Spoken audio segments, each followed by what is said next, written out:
Buenos días, Bitcoiners. Bienvenidos a más Bitcoin para pobres, el canal donde hablamos, como siempre, de Bitcoin, criptoactivos, tecnología y el futuro. Bitcoin para pobres también es un libro, está disponible en Amazon, pero si lo queréis en PDF, pedídmelo aquí abajo en los comentarios. Aquí nos da el consejo financiero, se da educación y entretenimiento. Bueno, vamos a ver lo que está pasando. Cuánto miedo hay en los mercados. Estamos ya 23, espérate, vamos a refrescar, que esto igual 20, ¿ves? Ha bajado un poquito, o sea, ha subido el miedo. Cuando baja el número es que sube el miedo. Estamos en miedo extremo, bastante bajo.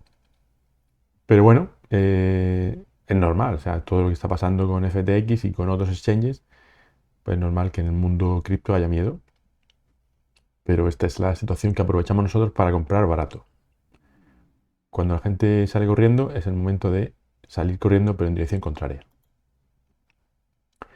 Y bueno, aquí vemos las velas, en el gráfico este de velas, cómo van, hay una especie de pelea entre los osos y los toros, ¿no? Y de momento, pues el equilibrio lo están alcanzando alrededor de los 16.500 por ahí. Llegamos a tocar ayer los 17, ayer sí, aquí, pero después ha bajado un poquito, ¿no? Es como que tiene ahí un ligero techo, una resistencia en esa zona. Pero vamos, en todo puede que el precio siga bajando porque va a haber efecto contagio. Ahora se está hablando de Genesis, Gemini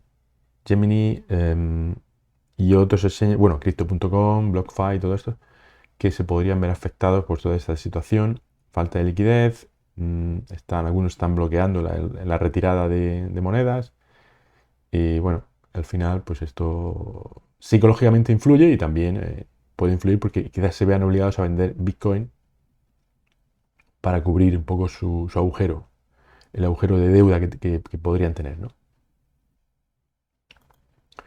Pero bueno, aquí al final la situación de FTX lo que ha hecho es demostrar que Bitcoin es el único activo que es realmente tuyo. Es el único activo que si lo guardas en billetera fría es propiedad privada de verdad. Entonces, aquí en una entrevista de Michael Saylor, que ha salido ahora en todas las... Ahora no paran de entrevistarle, le preguntan por FTX, como diciendo, es FTX, Bitcoin, ves, todo esto es cripto, esto no funciona, se va a cero. Y Michael pues responde diciendo que FTX es un banco, es un criptobanco. Entonces, como cualquier banco, pues no te puedes fiar de un banco. No te puedes fiar del dinero que dejas ahí. El dinero que dejas en un banco, ya sea en Bitcoin, en cualquier otra altcoin o en dinero fiat, no es tu dinero. Es dinero que le puedes decir adiós, porque si el banco decide hacer lo que sea con ese, apalancarse, crear burbuja, prestarlo, invertir en inversiones arriesgadas, pues ese dinero se pierde y tú no vuelves a ver ese dinero nunca.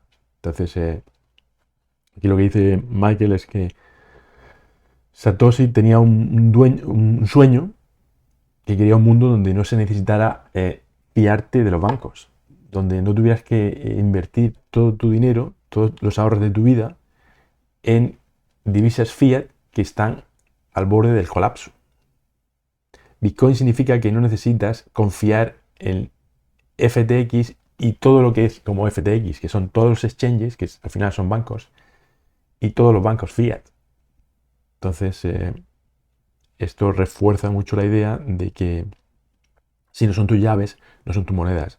Si quieres si quieres poseer la única forma de propiedad privada que no es confiscable,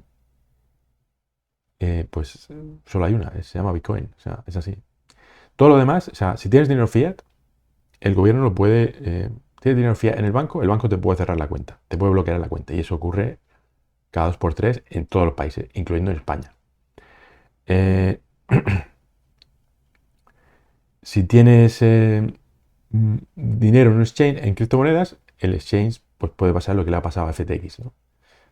Eh, si tienes una vivienda, a golpe de decreto, el gobierno puede decir que esa vivienda, por cualquier razón, política o no, porque es para una emergencia nacional o algo, esa vivienda es confiscable. y bueno, y no pagues una factura de la luz y ya verás lo que pasa, ¿no? Eh, realmente, si quieres tener una forma de propiedad que nadie puede confiscar, es Bitcoin en billetera fría. Y a mí no se me ocurre otra. Podría decir que el oro escondido en algún sitio, el oro sólido, el oro metal, también podría ser. Sí, podría ser. Lo que pasa es que en una situación de guerra como la que se está viviendo en Ucrania o tal, ¿qué haces con ese oro, no?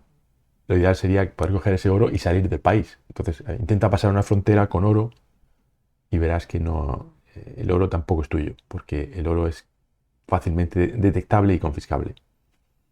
Mientras que con Bitcoin tú recuerdas 12 o 24 palabras y puedes ir a cualquier sitio con toda tu riqueza aquí almacenada, ¿no? Y esto es un poco la idea, ¿no? Entonces, al final, Bitcoin no es cripto, Bitcoin no debe estar en los exchanges, Bitcoin debe estar en billetera fría.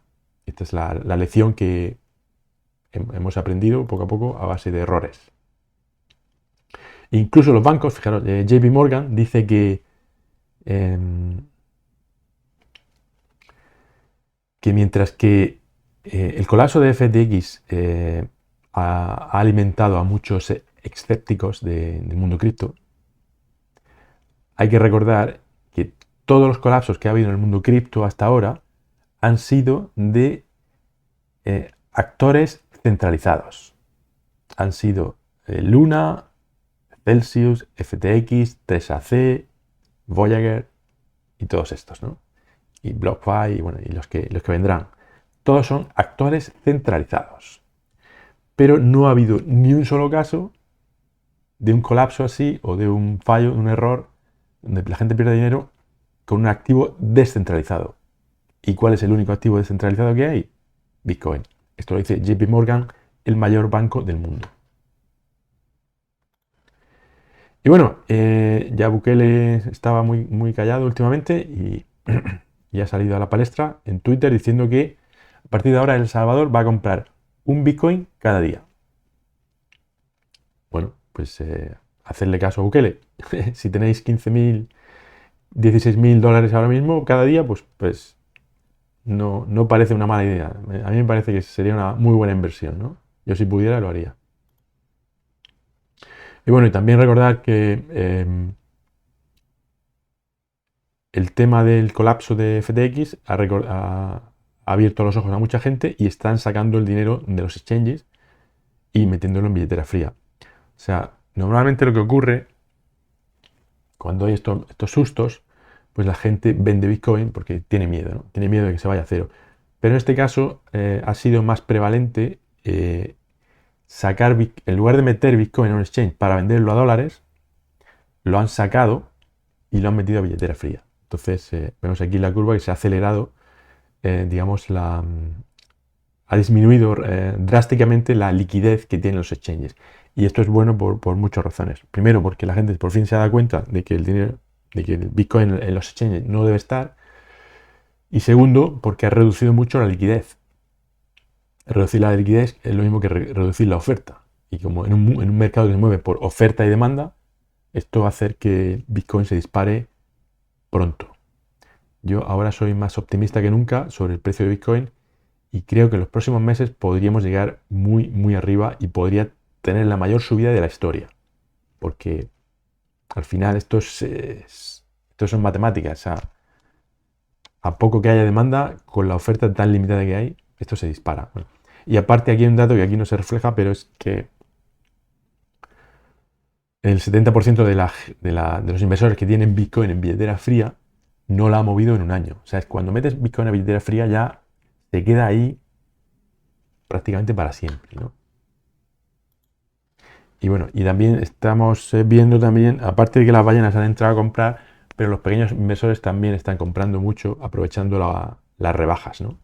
Entonces, la cantidad de carteras que hay ahora que tienen 0,01 Bitcoin, que es aproximadamente 200 euros, se ha disparado y ha llegado a, pues aquí en este gráfico, más o menos a 11 millones. Hay 11 millones de, podríamos decir, pequeños inversores que tienen 200 euros en Bitcoin.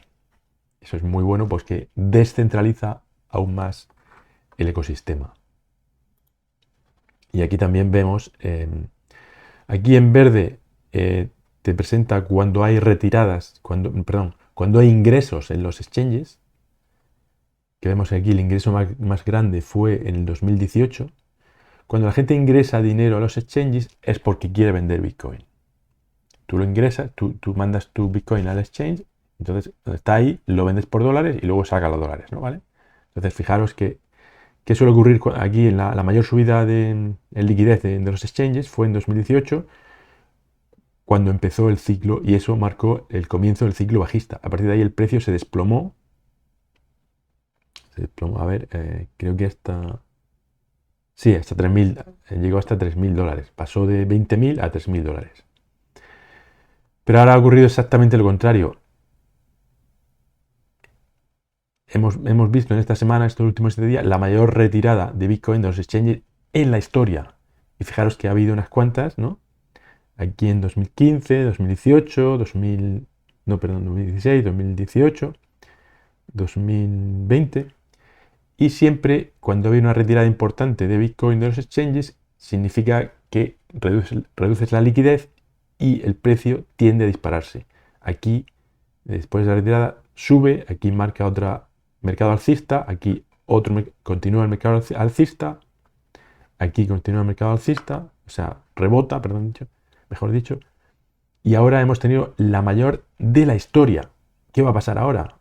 Pues antes o después vamos a tener el mayor rebote que hemos visto nunca, ¿no? Y ya por ahí algún analista diciendo que podríamos llegar, en el próximo rebote, podríamos llegar a 250.000 dólares por Bitcoin, ¿no? Y bueno, aquí tenemos una política, una senadora, la senadora de Wyoming, que se llama Cynthia Lummis, que a mí me cae muy bien. Es raro que diga yo soy un político, pero cuando habla se nota que estudia los temas de los que habla y no le importa lo que piensen los demás o no le importa, no intenta venderte la moto ni hablar de cara a la galería ni decir lo que le indica su partido. Y aquí, bueno, la entrevistan siempre como es Bitcoiner, tiene 5 Bitcoins, lo ha declarado muchas veces y defiende Bitcoin como activo descentralizado y como una libertad personal, una forma de propiedad privada auténtica, ¿no? Y bueno, aquí le preguntan otra vez, como a todo el mundo, por el tema de FTX, ¿no? Y ya responde, dice, ¿tú crees que Bitcoin sigue mereciendo la pena después de lo que ha pasado con FTX? Dice, absolutamente. Dice, ¿sabes cuántas Bitcoin tenía FTX cuando declaró la bancarrota?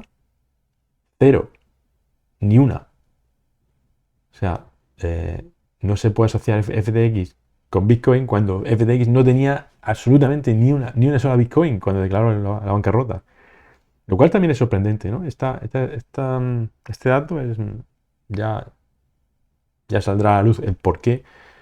Porque es imposible ser un exchange y no tener Bitcoin. O sea, que la gente entra ahí a comprar Bitcoin. ¿Cómo no vas a tener? Y si las tienes tú en custodia, pues en algún sitio las tiene que tener. Lo que pasa es que, bueno, claro, sabían que iban a declarar la bancarrota y han sacado el Bitcoin de ahí o lo perdieron invirtiéndolo en inversiones arriesgadas. En fin, lo de FTX es un ejemplo de cómo no se deben hacer las cosas, ¿no? O sea, ahora uno de los datos que está saliendo a la luz poco a poco es que FTX era un exchange centralizado que tenía su propio token. O sea, tú puedes entrar ahí, meter ahí tu dinero y comprar Bitcoin, Ethereum, cualquier criptomoneda, pero también podías comprar el propio token emitido por el exchange, que se llamaba FTT. Bien, pues ese token era un token que fabricaban ellos de la nada, se lo inventaban, decían, "Bueno, tenemos aquí 1 millón de FTT, ¿quién los quiere?". A base de marketing y burbuja inflaban el precio y entonces decían, bueno, como tenemos 1 millón o 1 billón, no sé cuántos tenían, todo lo que quisieran, si eso, como te lo inventas, pues da igual. Como tenían ahí, pues casi infinitos FTTs y decían que esos FTTs tenía valor, entonces digamos, pedían préstamos en otras entidades, en dólares, avalando con los FTTs que acababan de fabricar de la nada. Y estas entidades le daban el dinero en dólares. Hasta, me parece que en uno de los préstamos fueron hasta 10 billones de dólares. Apalancando con un activo imaginario que se acababan de inventar. Tú, imagínate que tú haces eso, ¿no? No, es que tengo aquí una cosa que me he inventado y déjame 10 millones para que me compre una casa. En fin, o sea, así funciona el mundo centralizado. Bueno, pero así funcionan los bancos, ¿eh? Los bancos, recordemos que la crisis del 2008 y tal fue algo así. O sea, ellos tienen activos tóxicos, activos que no valen nada, pero aún así les hacen marketing, un poquito de marketing, les limpian, les lavan la cara y dicen, bueno, te vendo estas hipotecas basura y bueno, y luego tú las revendes a otro y al final ganamos todos, ¿no? Una pirámide, un esquema Ponzi que al final, pues bueno, explota. Fijaros, esto es el público en general, pues ve al dólar comiéndose a las demás divisas fiat, ¿no? A la libra, al euro y al yen japonés. Pero los bitcoins vemos un poquito más allá, hacemos zoom out y vemos que es Bitcoin la que poco a poco se está comiendo al dólar. Y bueno, ahora os voy a poner un invento aquí, me parece interesante. New money. Fijaros, han sacado exactly esto, that. que es Heatbit is an electric heater that earns you una estufa, básicamente, que dentro tiene un minero ASIC que produce calor para el invierno, para calentar la casa, y al mismo tiempo está minando Bitcoin. O sea,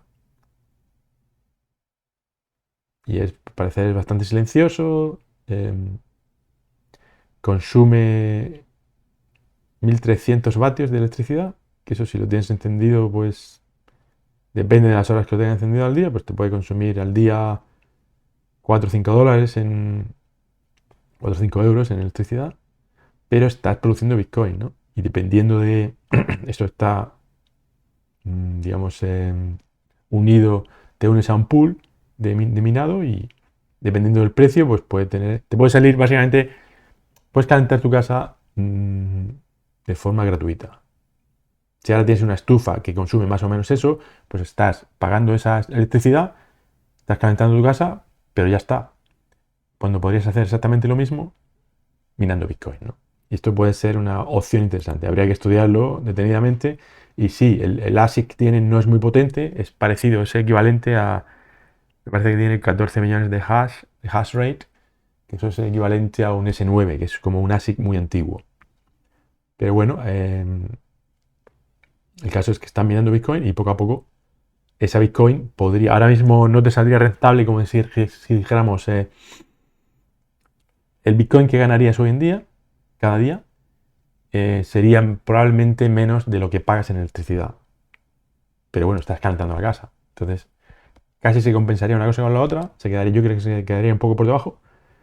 Pero esa Bitcoin hoy, que vale 16.000 dólares, dentro de unos años puede que valga mucho más. Entonces, a la larga, no solo estarías calentando la casa gratis, sino que estarías haciendo una inversión de futuro. Y bueno, y así como esto, pues están saliendo muchas iniciativas y poco a poco, eso es lo mejor lo más positivo de este tipo de cosas es que sería una descentralización brutal de la minería de Bitcoin. Imaginaros cada hogar o 1 millón de hogares repartidos por el mundo de gente minando Bitcoin de esta forma. O sea, esto más descentralizado que esto no hay nada. O sea, los grandes mineros, pues al final lo que hacen es acumulan muchas de esas máquinas y entonces están centralizando excesivamente la minería. Pero si tú tienes un ASIC en tu casa y otro tiene otro ASIC y otro tiene otro ASIC, esto refuerza muchísimo la red, ¿no? Entonces, esto sería imposible de parar. O sea, imagínate que hay un ataque hacia un país, hacia Estados Unidos, y consiguen romper ahí la minería de Bitcoin, pero si hay 1 millón de ASICs minando en Francia, en Japón, en Sudáfrica y en otros sitios, pues esto es imposible de parar, ¿no? Y bueno, una cosa muy importante que dice Lynn Alden, que es una analista financiera bastante buena, dice que el tema del rendimiento, siempre decimos, no, es que yo quiero que mi dinero, sacarle rendimiento a mi dinero, ¿no? Siempre estamos hablando de que el dinero pues tienes que meterlo en algún sitio, lo metes en el banco, mi abuelo metía su dinero en el banco a plazo fijo y le daban el 15%. Después, cuando desaparecieron esos intereses tan generosos, pues la gente empezó a comprar vivienda o invirtió en bolsa, invirtió en oro. Siempre tienes como la necesidad de invertirlo en algún sitio porque intuitivamente sabes que ese dinero pierde valor cada año por culpa de la inflación. Y al final, si no lo inviertes, se te va a cero. Es como tener un cubito de hielo en las manos que se está derritiendo. Eso es el dinero fiat. El dinero fiat lo tienes que meter en el frigorífico porque si no te quedas sin hielo y sin agua. Entonces, como seguimos pensando en dinero fiat, decimos, bueno, tengo Bitcoin, pero voy a meterlo en un exchange porque me dan interés, me están dando un rendimiento, me dan un 5% y así hago trabajar a mi dinero. Tengo mi Bitcoin y encima me dan ese rendimiento extra, ¿no?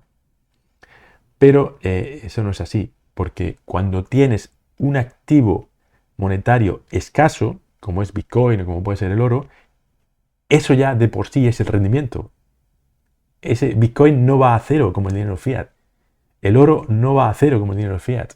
Una vivienda no va a cero como el dinero fiat. Estos activos escasos se revalorizan por sí solos sin tener que dárselos a un tercero y adquirir un riesgo de contraparte. Entonces, cuando tienes Bitcoin, la metes en billetera fría y eso es, ya de por sí está dando rendimiento porque cada 5 años el valor se multiplica por 5 o por 10 o por lo que sea. Entonces, la mentalidad fiat nos obliga o nos anima a dárselo a un tercero. En realidad, esta oportunidad que parece el rendimiento es una oportunidad de riesgo innecesaria. Y bueno, aquí el meme del día es que si juegas al Monopoly, si juegas un Monopoly de FTX, pues todas las casillas es vas a la cárcel, vas a la cárcel, vas a la cárcel, vas a la cárcel.